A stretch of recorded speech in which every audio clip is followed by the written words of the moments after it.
If you are on the journey, or you're thinking about the journey, or you've just made the journey of evolving from a solopreneur to the CEO of a sustainable and profitable business, then this is an episode that you don't want to miss. My name is Sheila Cummins. I am the CEO and founder of The Road to Seven, and we provide financing, coaching, and training for women entrepreneurs that are in the process of evolving from solopreneur to CEO. And I like to describe the work that we do supports women entrepreneurs that are on their journey to and beyond seven figures. And I thought scaling is a big part of my conversations these days, mostly because we're enrolling in our scaling program, which starts on Friday, and we've only got 2 more spots that are available. And so if you want one of those spots or you're interested in it, just send me a little note and let's talk about it and see whether it's your next best move. But I wanted to talk about what it's like behind the scenes on that journey. Last week, I talked about sort of the structural pieces that go into the evolution, focusing on the process and the people and the profit parts of your company. I thought I'd just talk about the reality and what it's like behind the scenes when you're making that shift, when you're making that jump, when you're on the journey. And it all starts with clarity. When I started this entrepreneurial journey, I started it because I needed to make money. And I needed to make money so that I could stay home and be the primary caregiver for my kids. And I still needed to contribute financially into my family, but I didn't want to go back teaching full time. So I figured out how to make money doing a variety of things. I had a parenting blog, I ran a tutoring company, I worked as I designed and developed courses for a corporate training company, all things that earned me money. That is essentially how we get started, is just by figuring out how to monetize a skill that we have. What I didn't have in that particular moment was clarity. Clarity about what it was that I actually wanted to build, what I wanted to spend my time doing, how I wanted to impact the world, and thinking about this concept that I could maybe grow this company that was bigger than me. At that point in my journey, right at the beginning, it was just about making the money that I needed so I could stay home with my kids. For you, I suspect you're further along in your journey. I think you've probably already monetized something that you're really good at or that you love doing. But the thing to stop and do before you make that decision to say, yes, I want this company to be bigger than me, is to get really clear on what this company is. What does it look like? How big is it? What are you spending your time doing? Where are you going to be bringing in team and people to support you? What is the impact that you want to be having on the world? And why is that so important? When you can get clarity about the end goal, then you can start building it. But when you're flying by the seat of your pants, just simply selling whatever you can sell so you could make some money, you're going to find it's really hard to make that step out of being a solopreneur. And I think it's really important that we also talk about the fact that there is nothing wrong with being a solopreneur.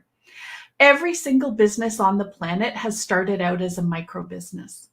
And it's very possible that for you, micro business is exactly what it is that you want and serves you in a way that is just perfect. In which case, hurrah, it's fantastic. Let's make the most out of this micro business the way that it is because it serves you. But when you start feeling like it's not fitting anymore, and these are the signs that you're ready to make the leap, maybe you're at capacity and working all the time. You are always delivering, working in fulfillment, supporting your clients, working on something on your business so that you can stay in business.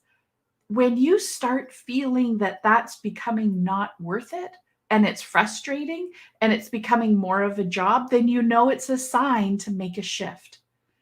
So when you're fully at capacity, dreading looking at your email because it's possible somebody else wants to hire you and you don't have the capacity or bandwidth to deliver or serve anyone else, then that is a great sign that you're ready to make that leap. Another sign that you're ready to evolve from a solopreneur to a CEO is that you're stuck. You keep hitting this invisible glass ceiling, most likely related to revenue and or related to the types of clients that you're working with or the sales that you're making. When you keep pushing up against that same level, and if it's not working for you anymore, then you know it's time to make a shift and figure out what lever you can be pulling to release from your sphere so that you can do more of what you love and let other people support you along the way.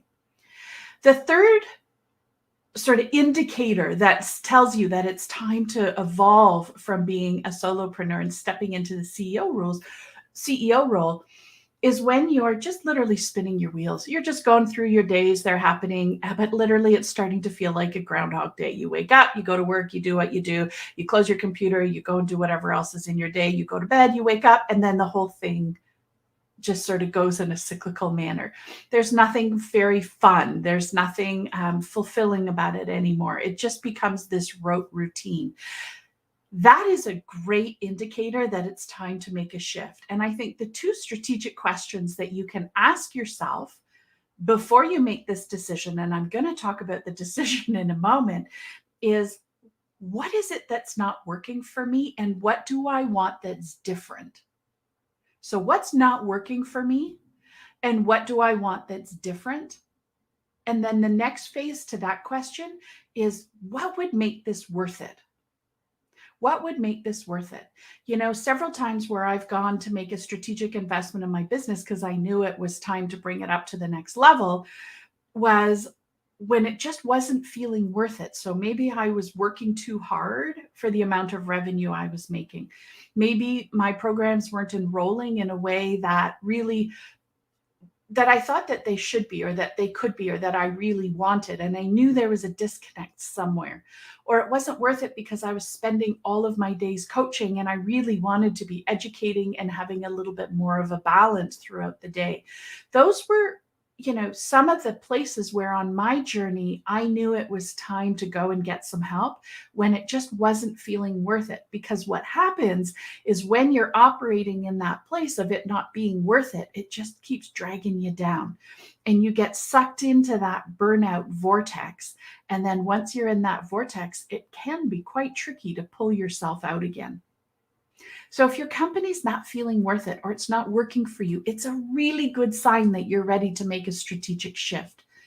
And that brings me to the next thing that absolutely has to happen when you're on that journey. And it's that you've got to make a powerful decision. Your powerful decision is yours. What would make this company worth it? The decision that I'm going to make X, Y, or Z happen is going to make it worth it. So if you've been working full-time hours and you're able to pay yourself $50,000 a year and it's not feeling worth it, then the key decision is I'm willing to work 40 hours a week and I will be paying myself $100,000 a year. What do I need to do differently in my business in order to make that happen? So when you make that key decision, and it's easier to make the decision when you're fully clear on what it is that you're building, then you can start tapping into the critical path that it's going to take to get you there. Our tendency is to want to know exactly how to do something. So if I want to increase my salary from 50 to 100,000, how much more things should I be selling? What should I be selling? How can I implement a system that's going to sell more? What is a lead generation that I can do that's going to sell more? Those are all very important. Those are pieces of the puzzle, but they're not the only piece of the puzzle. You see, with every decision that you make to grow, you are tapping into a different self-identity of you as a business owner. And if your self-identity doesn't match with what it is that you're wanting to do and the action that you need to take, you're going to find that you're going to keep spinning in circles. Nobody needs to spin in circles for any great length of time. So that key decision is one where you're going to need to tap into your grit, your determination, and your resourcefulness. And you get really clear on where it is that you want to end up, making sure that you're not putting limits on what's possible. The other thing is when we start making these key decisions, we have this tendency to want to put on some really strong timelines.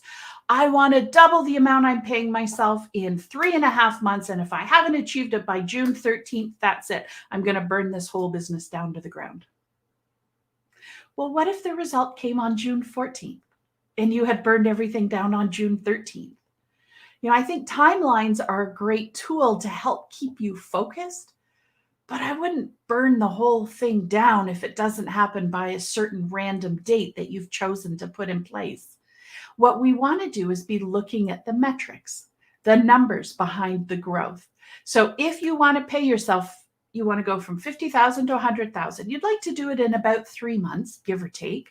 Then what we want to be doing is looking at your revenue from today and every month track that it's going in the right direction so that you can get closer and closer to paying yourself what it is that you want. But be careful about putting in those specific timelines.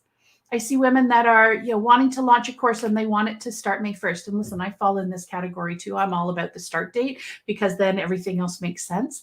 But sometimes if you just pushed it off by a little bit and you kept selling it, you would be able to talk to the right people. But when you put that timeline in place and you say, this program's going to start May 1st, come hell or high water. And if it doesn't happen, that's it. I'm no longer, viable or worthy as a business owner. And if it doesn't sell, oh my gosh, my friend, you're setting yourself up. You don't need that kind of pressure. There's enough pressure already. So let's make these strategic decisions of what you want. And then, and this is one of the places I made my biggest mistake, is go and get the guidance or coaching that you need to get there. Find someone who has done what you've done, who can mentor you and guide you and maybe share some of the strategies that they did and share some of the challenges that they came up across. There are so many times where I knew that I wanted to hire a very strategic person, but at that moment in time, it felt out of my budget or out of my scope. And so I went for the cheaper option. I went for the option that felt better because maybe I wasn't spending more money, or I didn't have to invest as much time, or the results that they promised were, really well written in copy. I can be a sucker for really good copy. But what I didn't do is listen to my gut or intuition. And there's one person who I wanted to work with for years, and I kept putting it off because of the investment, putting it off, finding some smaller programs, sort of piecemealing my way around what it is that they did. And in the end, I just sort of said, okay, that's it. I'm just going to invest in them. And sure enough, within a couple months, I had a massive transformation. Things changed in my company, and I'm just about to make that investment again. Because much like you, my business growth is on trajectory as well. And I have been sort of questioning, what would make this more worth it? And I'm wanting to revamp my programs, and I'm wanting to, change a little bit about how the road to 7 works so that we can serve more people in a wider capacity. And I just need some help with it. And so the person I want to hire is really expensive. But I've done my due diligence. I've talked to lots of different people, lots of different programs. I even tried something in January and it failed miserably. And so I'm going to make that strategic investment because I know that it's going to save me in the long run a heck of a lot of time, a heck of a lot of energy. And despite the big investment, it's going to save me a lot of money as well. And when you're growing your company, it takes 3 things: time, energy, and money. Time and energy are finite. Money is infinite. We can always make money. We do not always have more time or more energy to fix a problem. So making that key decision and getting the guidance or coaching that you need, people that have joined our scale program have said that to me. We've got 4 seats are gone. We've only got 2 left. And, one of the women said, I know I need something. I know I'm pushing up against the ceiling. I can't seem to get past it. I need the community. I need the coaching, and I need some content to help me push through that. And that's exactly what she said before she signed up. And off she goes, pays her bill. Boom, we're ready to go. We start on Friday. Well, actually, we start tomorrow because we have our quarterly plan. But when you're on that evolution from solopreneur to CEO, one of the hardest things that you have to decide is not only who's going to guide and support and mentor you, but also what are you willing to let go? You know, we build these businesses as our baby. We put everything we have into it. We put our passion and our purpose, and we've got these visions and these missions.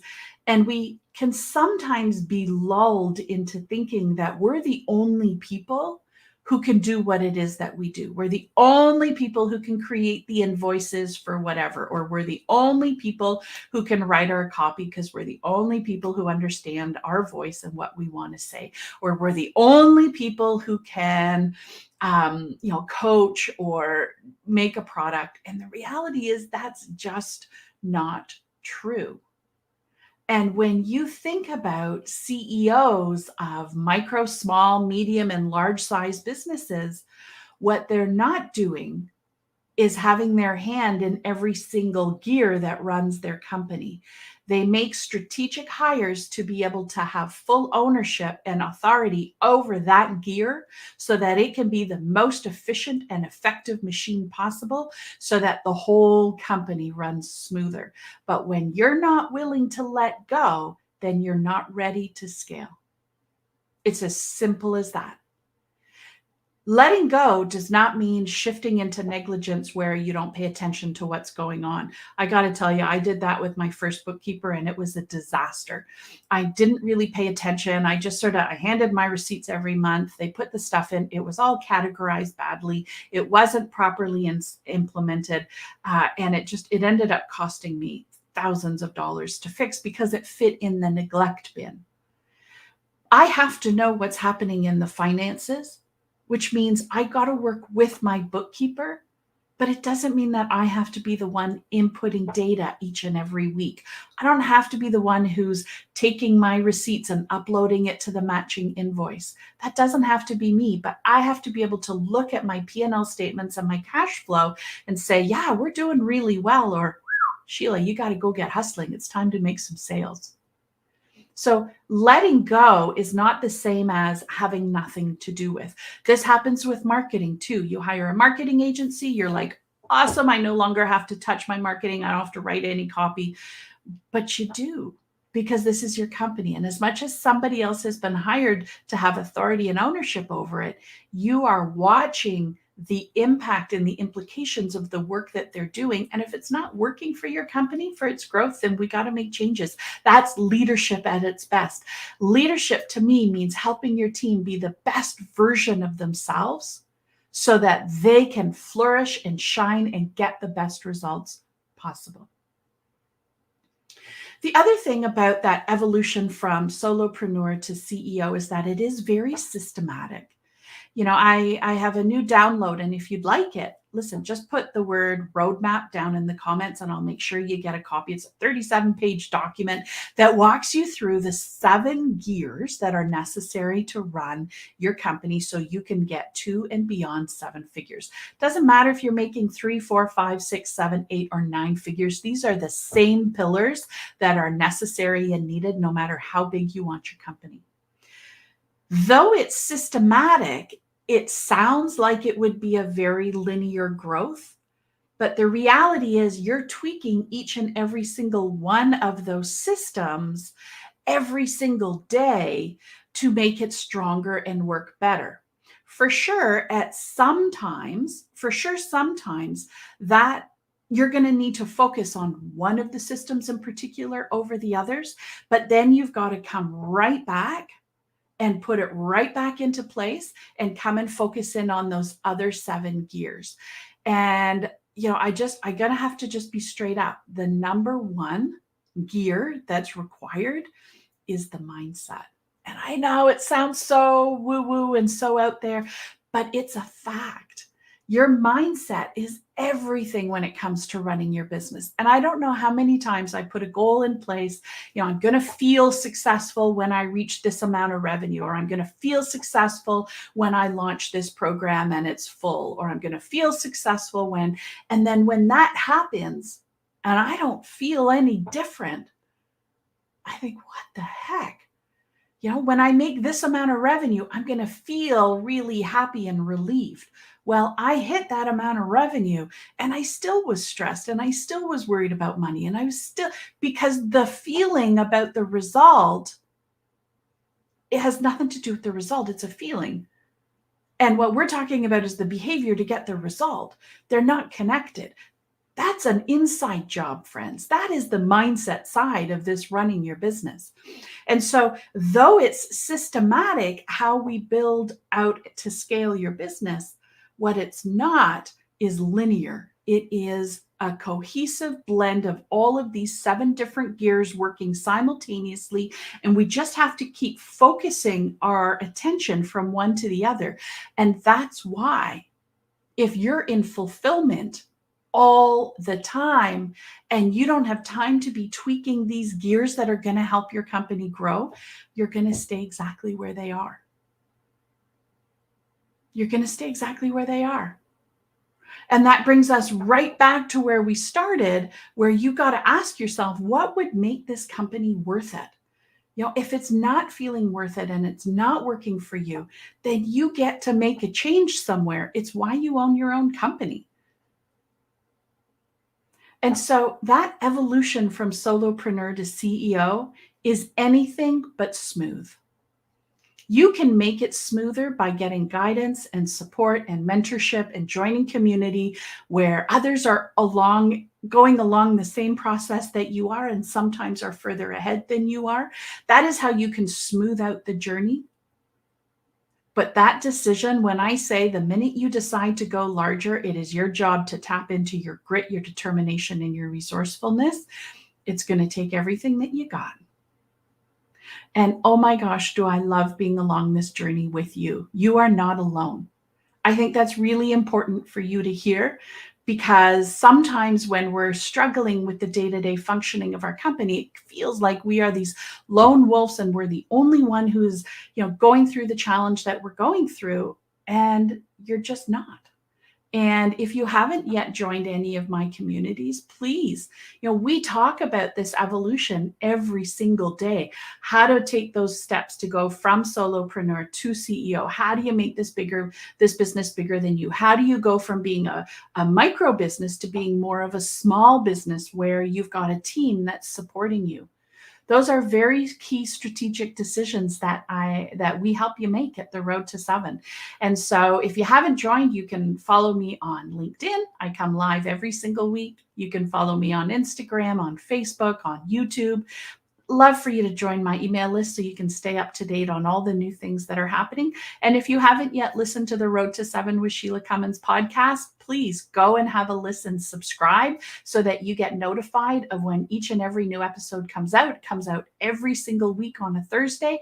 And it is an honor to be on this evolution with you, to support you as you go from solopreneur to CEO. One last thing. If you are interested in scale, we literally start tomorrow. Today is Tuesday, March 28th. I'm sorry, we don't start tomorrow. We start Thursday, March 30th.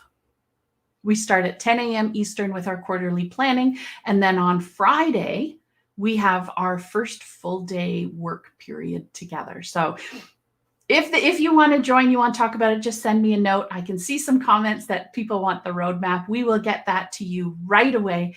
And thanks for joining me today. I will see you next week when I'm going to talk all about burnout. We'll talk to you soon.